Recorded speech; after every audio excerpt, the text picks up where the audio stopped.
Todos aqueles que desejam criar algo, primeiramente gera a ideia na cabeça, relaciona num papel, faz um desenho, mesmo que apenas mental, de seu projeto, para depois de muito estudar, adquirir o material, as ferramentas que usará e, por fim, contratar os empregados.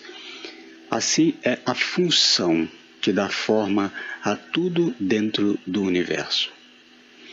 Olá, eu sou Deva Gessued e esse é o programa O Equilíbrio do Universo, perguntas, respostas e palestras sobre os temas relacionados à ufologia e à espiritualidade. E o assunto de hoje é... Programa O Equilíbrio do Universo, com Deva Gessued. Apresentação: André Dias. Palestra: A função, a estrutura de tudo que existe. O que é uma função? Para melhor entender o que é uma função, peço a todos que imaginem um computador que possui várias peças, alguns aparelhos que possuem uma ou mais funções para permitir ao usuário que execute várias tarefas, e uma estrutura externa para acomodar as peças e os aparelhos. Se o caro igual parar para pensar mais um pouco, o computador seria o avanço de um ser que alcançou a intelectualidade, semelhante ao humano. Mas, para chegar a esse estágio evolutivo, um computador, pode-se dizer, foi uma calculadora que evoluiu para um smartphone, chegou a ser um computador e passou a ser uma inteligência artificial. Pode-se dizer que uma função é uma peça ou um aparelho, que se forma pelas leis da matéria base, passando pelas 4 fases. A fase do movimento mecânico, da afinidade, do instinto e da intelectualidade. Durante o processo, executará uma ou mais tarefas. Ela pode ser física, como um aparelho eletrônico, ou um corpo de um ser vivo. Também pode ser abstrata, como uma ideia que, de tanto ser executada na mente, ou às vezes em várias cabeças, cria uma realidade que se torna concreta na mente, na consciência, na 4ª dimensão, o mundo dos espíritos, que é o mundo das consciências, que afeta o físico, sendo também conhecido como o inconsciente coletivo. Na realidade, pelo que se vê, ela se forma quando há uma necessidade do conjunto formado no ambiente para se alimentar, se proteger e se reproduzir. A evolução.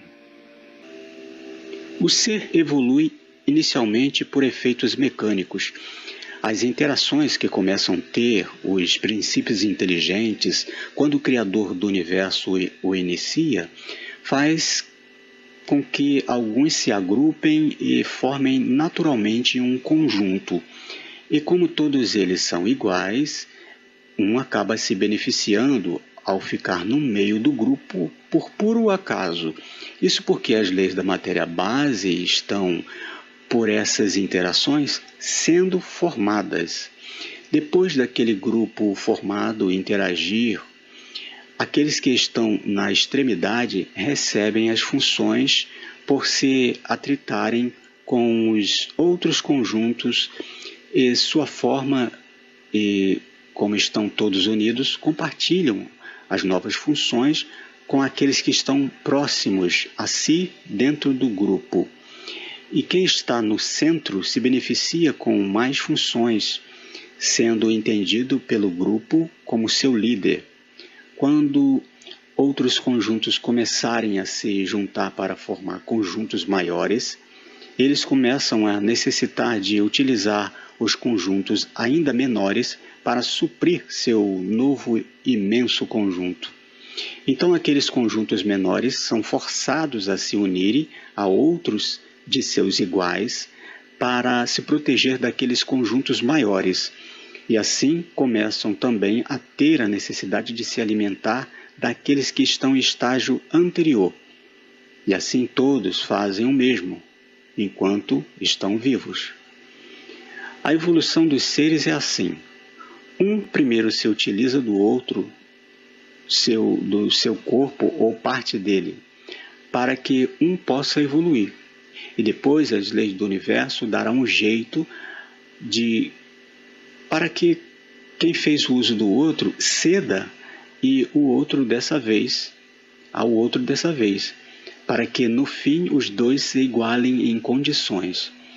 Inicialmente, esse requerimento e esse ceder são apenas efeitos entendidos por esse narrador, pois esses seres, no início de suas interações, agem apenas por movimentos mecânicos, causados ao surgirem no ambiente manifestativo, que atraem ou repelem seus iguais.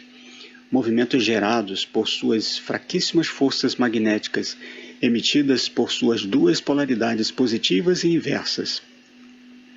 Essas interações são gravadas em si e, por serem apenas 9 efeitos possíveis, formam 9 regras dentro de cada um, que serão suas leis ou suas diretrizes, gerando por elas seus movimentos, suas ações, que são conhecidas por suas leis naturais. O conjunto começa a agregar muitas funcionalidades. Ele começa a entender que está tendo problemas com alguns outros conjuntos em seu habitat, pois cada um começa a executar as 3 necessidades básicas de sobrevivência, que é a alimentação, a proteção e a reprodução. O ser no início vive isolado, mas com o tempo ele começa a se reunir com outros para caçar alimento, se proteger e poder reproduzir. Bom, esses seres são sutis, pois possuem pouquíssimos componentes em seu corpo, ou seu corpo, e como sua reprodução é semelhante à meiose celular dos seres orgânicos da Terra, onde um ser se divide em 2 ou mais, por isso deixa de exigir a necessidade de ter um parceiro para reproduzir, mas ficam vulneráveis durante a divisão. A ideia. Continuando com a analogia de um computador, pode-se ver que ele pode possuir uma câmera, alto-falante, microfone, sensores de todo tipo, assim como um corpo humano. Uma função possui, como um corpo humano, vários componentes, que chamo de conjuntos, que no caso poderia ser os órgãos, dentro deles as células, dentro delas as organelas, dentro delas moléculas e dentro delas os átomos. Como se pode entender, desde os átomos, que são a base da formação de todos os seres inanimados, como os minerais, seres intermediários, como as plantas, e de seres animados, como os animais e o humano, no computador ele tem como principais componentes a placa-mãe, o processador, o HD, que é onde armazena os arquivos, a memória RAM, onde processa e abre os programas, a placa de vídeo e a fonte de energia, que seria como os órgãos maiores de um corpo. A função também pode ser algo abstrato, como as palavras, os pensamentos, os gestos, que se pode entender como abstrato para os seres da terceira dimensão, mas o que é para o humano da terceira densidade abstrato, para o ser extrafísico que está na 4ª dimensão, o que é falado, pensado, gesticulado, é para o ser extrafísico algo físico, palpável. Uma função tem várias funções menores, que unidas formam uma ideia, e essa ideia está fundamentada em alguns argumentos que a possibilita ter vida e ser entendida. A crença em um Deus extrafísico. Tomarei como exemplo de uma função a crença em um Deus extrafísico, ou como alguns entendem, um Deus espiritual. Há alguns argumentos ou funções menores que servirão para fundamentar tal crença, mas são 3 os pilares dessa função, que é, na realidade, um está contido dentro do outro como se fosse um só, que originou os outros 2. 1. Livro, texto sagrado ou uma experiência, onde revela ou deixa entender sua doutrina com seus benefícios e compromissos, contendo uma ou mais experiências vividas por alguém que ateste a criação de tal crença. 2. Cosmogonia, que demonstre que tal entidade extrafísica criou algo referente ao cosmos ou à realidade dos seres envolvidos. 3. Testemunho, que viveu ou foi um relato de alguém que presenciou, onde seja possível verificar que tal entidade o beneficiou, motivada por um pedido ou oração, por ter tido misericórdia dele, por ser um escolhido, por ser um predestinado, porque seria originário de tal lugar, ou outro argumento plausível. Observação. Com a crença, o culto e outras características de uma adoração a um Deus já são conhecidas pela humanidade, deixa de ser necessário conter detalhes de procedimentos dos seguidores, podendo eles criarem ou observarem as deduções relatadas em livros de escritores defensores de tal crença, que sejam confiáveis, para dali extraírem certos procedimentos que demonstram como poderá ser a doutrina, contendo uma forma de culto, oferendas, entre outros procedimentos. Em uma segunda instância, ou seja, argumentos que justifique e sustente cada um desses 3 pilares, o item 1 é livro, texto sagrado ou uma experiência. Então, na primeira instância desse item 1, temos o item 1.1, confirmação histórica, dedução ou revelação do local que foi encontrado o livro. Dependendo do local, poderá fortalecer a crença ou testificar a veracidade do achado e a autoridade divina de tal entidade. Dentro da segunda instância do item 1.1, temos o item 1.1.1, como terceira instância do local, que poderá ser uma reportagem, outro manuscrito encontrado, uma revelação de certo profeta sério e conhecido pelos adeptos, propagador de algum tipo de mídia ou de pessoa pública séria e conhecida da mídia, que tenha atestado a veracidade dos argumentos, ou relato de que foi encontrado em um templo, uma caverna, que seja em algum local que deixa a entender que se procedia culto ou veneração de qualquer religião conhecida ou fora da crença comum. O item 2 é a cosmogonia, que pode estar dentro do texto sagrado, de outro encontrado de escritores antigos, que tenha o aval da cúpula dos líderes de tal religião, comprovando a veracidade, a ligação dos relatos com o texto sagrado principal e coadunem com a doutrina estabelecida. Podemos entender uma função como uma árvore, com as raízes, o tronco, a casca, os galhos, os brotos, as folhas, as flores, os pólens e os frutos. E é claro, se formos comparar a um corpo de um ser humano, a árvore inteira seria o corpo, o tronco seria os órgãos maiores e a casca, a pele, os galhos, os órgãos menores e assim sucessivamente até a célula. A verdade. O fato verídico constatado por alguém é uma verdade dele, pois foi ele que teve a experiência de ver acontecendo. Por outro lado, se de um outro ângulo outra pessoa também constata o fato, essa verdade também é uma verdade dela, pois ela certamente dará informações distintas do primeiro observador, que pôde verificar do seu ponto de vista e com as ferramentas que dispõe ou dispunha para os argumentos dela, pois narrar o fato lhe fará recorrer à sua caixa de informações para poder explicar o fato visto. Ou seja, toda informação depende do ponto de vista, da bagagem informativa que tem o observador, sua inclinação às duas formas de se entender as coisas, que são o conhecimento lógico e o conhecimento emotivo, que, de acordo com o grau de inclinação a essas duas, ou a uma dessas duas formas de conceituar, dará a sua versão do fato observado. Uma observação sobre a verdade, a falta de certeza. Se é preciso ter fé para acreditar em algo, é porque há uma ou mais possibilidades de que ela pode se concretizar ou deixar a desejar.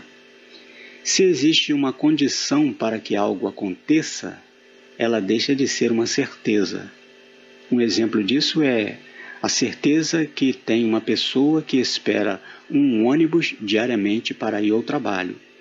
O horário dele é quase sempre 6h40 da manhã.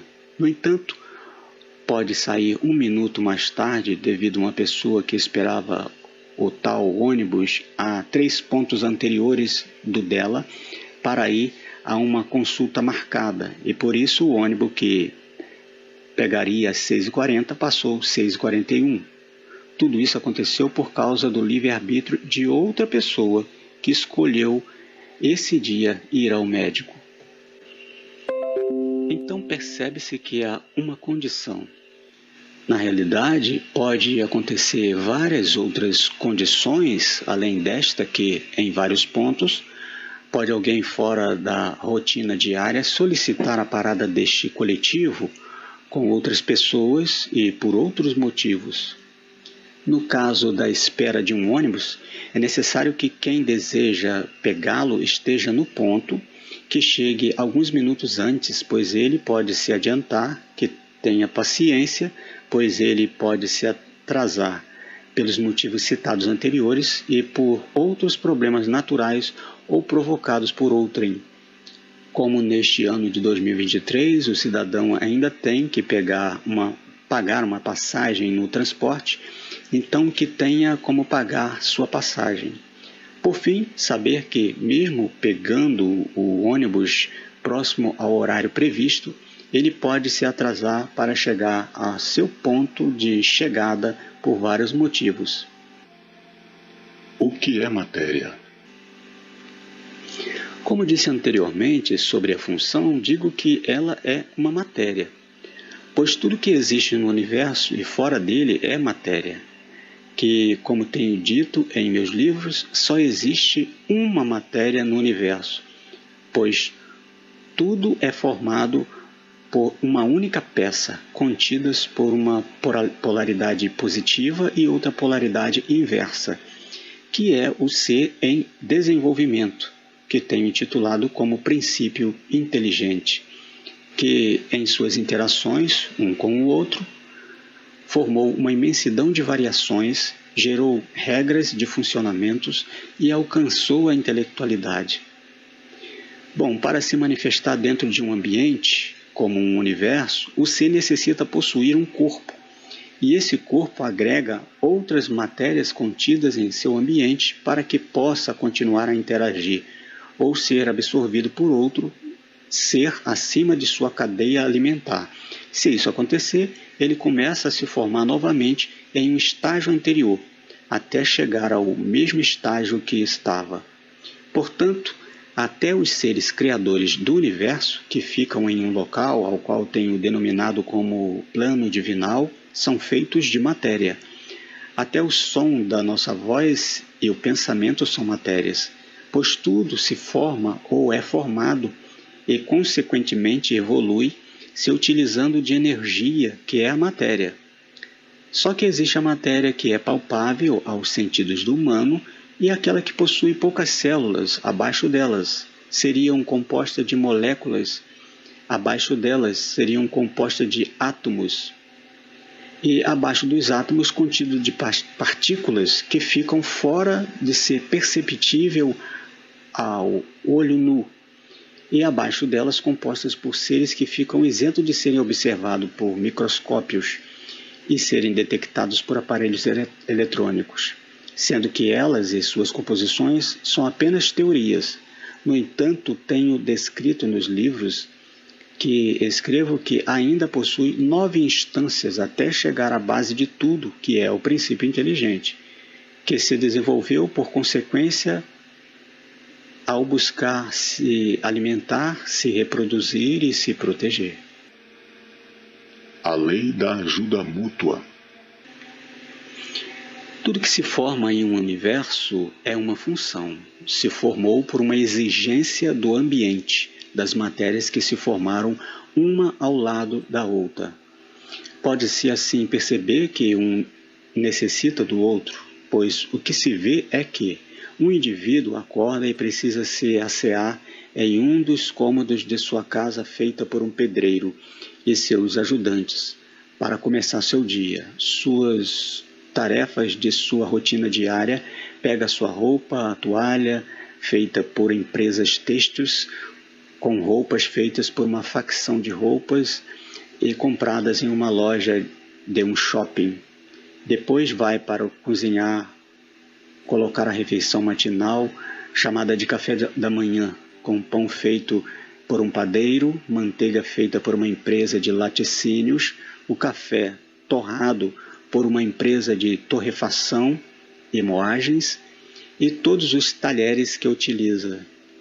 Todos esses elementos utilizados para seu vestir e sua refeição matinal, produzidos por uma quantidade enorme de pessoas, fora todos os envolvidos diretos por atravessadores e intermediários, até que tudo isso fosse transportado e chegasse à sua residência, que foram salvaguardados pelas agências de estradas e rodagens, pelos agentes de polícia e assistido pelo Corpo de Bombeiros e de Defesa Civil, todos executando tarefas distintas em cada área de produtos e serviços, para que o cidadão em geral possa trabalhar, estudar, ter o lazer com sua família e amigos e descansar no final do dia, para continuar sua rotina semanal tranquilamente. Na realidade, a rotina que citei, a maioria entende que deveria ocorrer desse jeito, e que só aquilo que viesse a acontecer fora desse normal deveria ser causado apenas por acidente.